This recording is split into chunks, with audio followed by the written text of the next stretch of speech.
Brigadier retired Masood Ahmad Khan साहब ने हमें ज्वाइन किया है। बहुत शुक्रिया सर आपके वक्त का। यकीनी तौर पर एक बड़ा दिन है आज पाकिस्तान के लिए।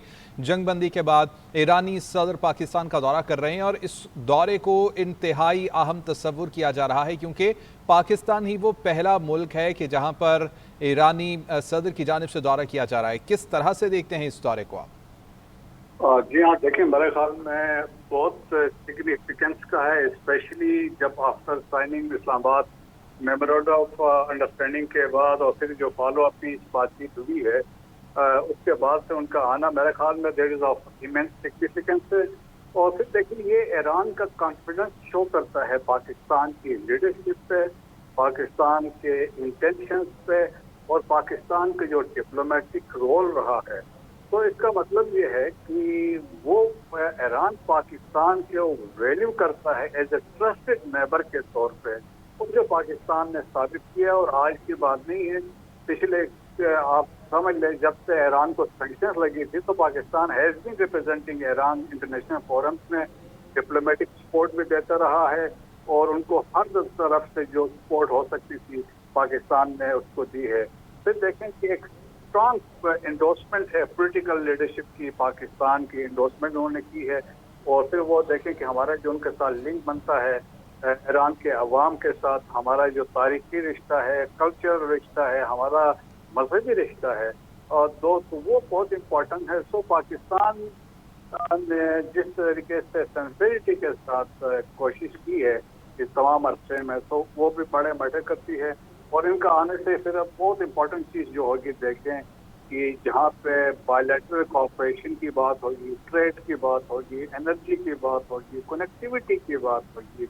और पाकिस्तान की जब कनेक्टिविटी की हम बात करते हैं विद सेंट्रल एशियन रिपब्लिक के साथ जो कनेक्टिविटी होगी, अफगानिस्तान को अब हम बाईपास करेंगे and with rest of the world जो ईरान के थ्रू होगा।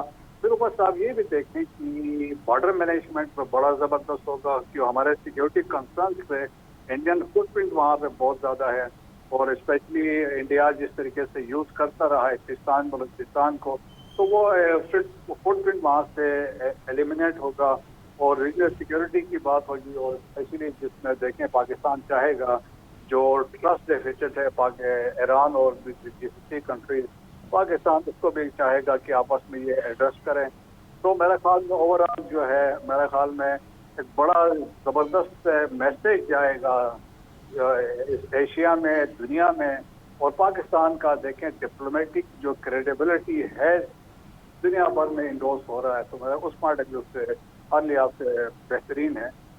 और जो स्ट्रेटेजिक डिविडेंड्स होंगे, देखें मैं और आप कंपेयर नहीं कर सकते हैं, जो मेरा ख्याल में इट विल बी फिनोमिनल।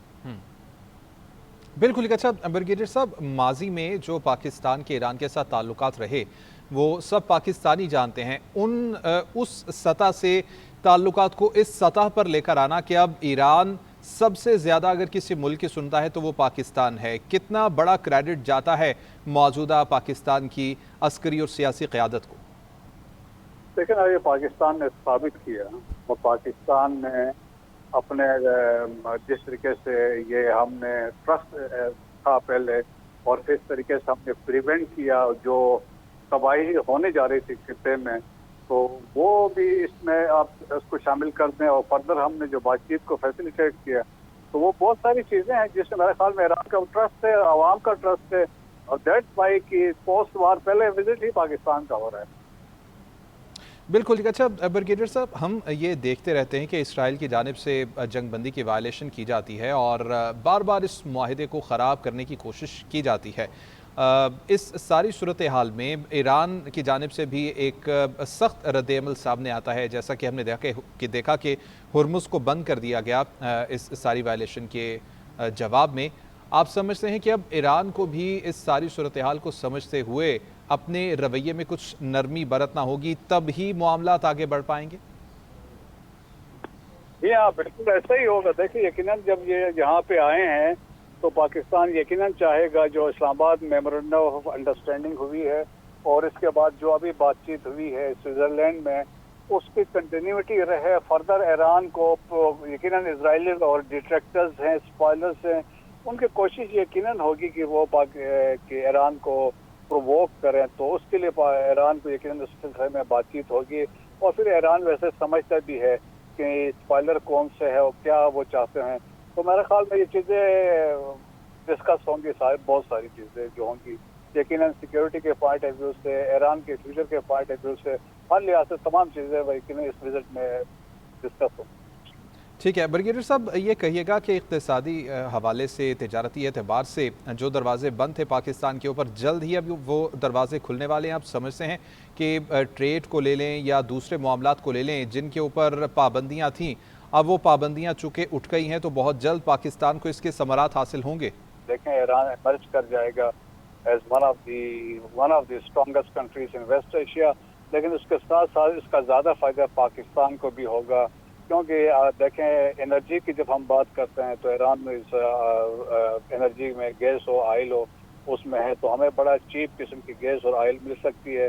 और हमारी जिस तरह टेक्सटाइल इंडस्ट्री थी, पास में गैस न होने की वजह से शिफ्ट भी हुई थी, तो वो चीज़ें भी वापस आ जाएंगी। तो हमारे ख्याल में हमारे बहुत सारी चीज़ें एड्रेस होंगी, हमारी सिक्योरिटी भी एड्रेस हो जाएगी।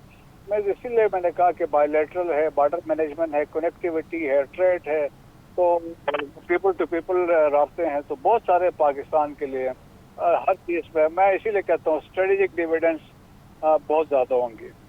बिल्कुल ठीक। अच्छा ब्रिगेडियर साहब, हमने ये देखा कि जब चाबहार के हवाले से बात हुई तो ईरानी जो वज़ीर ख़ारजा, जब उनकी जानिब से दौरा किया गया तो चाबहार की ऑफ़र की गई, जिसके बाद पाकिस्तान के अंदर काफ़ी शोर उठा। हमें, हमारी आवाम को ये समझना होगा कि मुल्कों के मफाद होते हैं और तमाम ममालिक अपने मफादात को मद्देनज़र रखते हुए ही अपने फ़ैसले करते हैं। बिल्कुल ऐसा ही है। देखें कि हमारा ईरान के साथ आप देखेंगे एक बहुत कोऑपरेशन होगी as far as Chabahar is concern, और यकीनन हमारा कोई कोऑपरेशन होगी, कोई कंपटीशन नहीं होगा। Exactly. और बाकी ममालिक के साथ हमारा यकीनन कंपटीशन होगा, लेकिन ये है कि हमारा जो इंटरेस्ट है यकीनन अभी आप देखेंगे ईरान प्रोटेक्ट करेगा। देखें, ईरान एमर्ज कर जाएगा as one of the strongest countries in West Asia, लेकिन उसके साथ साथ इसका ज़्यादा फ़ायदा पाकिस्तान को भी होगा। क्योंकि देखें, एनर्जी की जब हम बात करते हैं तो ईरान में इस एनर्जी में गैस हो, ऑयल हो, उसमें है तो हमें बड़ा चीप किस्म की गैस और ऑयल मिल सकती है। और हमारी जिस तरह टेक्सटाइल इंडस्ट्री थी, पास में गैस न होने की वजह से शिफ्ट भी हुई थी, तो वो चीज़ें भी वापस आ जाएंगी। तो हमारे ख्याल में हमारे बहुत सारी चीज़ें एड्रेस होंगी, हमारी सिक्योरिटी भी एड्रेस हो जाएगी। इसीलिए मैंने कहा कि बायलैटरल है, बॉर्डर मैनेजमेंट है, कनेक्टिविटी है, ट्रेड है, तो पीपल टू पीपल रास्ते हैं, तो बहुत सारे पाकिस्तान के लिए हर चीज़ पे मैं इसीलिए कहता हूँ स्ट्रेटेजिक डिविडेंड्स बहुत ज़्यादा होंगे। बिल्कुल ठीक। अच्छा ब्रिगेडियर साहब, हमने ये देखा कि जब चाबहार के हवाले से बात हुई तो ईरानी जो वज़ीर ख़ारजा, जब उनकी जानिब से दौरा किया गया तो चाबहार की ऑफ़र की गई, जिसके बाद पाकिस्तान के अंदर काफ़ी शोर उठा। हमें, हमारी आवाम को ये समझना होगा कि मुल्कों के मफाद होते हैं और तमाम ममालिक अपने मफादात को मद्देनज़र रखते हुए ही अपने फ़ैसले करते हैं। बिल्कुल ऐसा ही है। देखें कि हमारा ईरान के साथ आप देखेंगे एक बहुत कोऑपरेशन होगी as far as Chabahar is concern, और यकीनन हमारा कोई कोऑपरेशन होगी, कोई कंपटीशन नहीं होगा। Exactly. और बाकी ममालिक के साथ हमारा यकीनन कंपटीशन होगा, लेकिन ये है कि हमारा जो इंटरेस्ट है यकीनन अभी आप देखेंगे ईरान प्रोटेक्ट करेगा।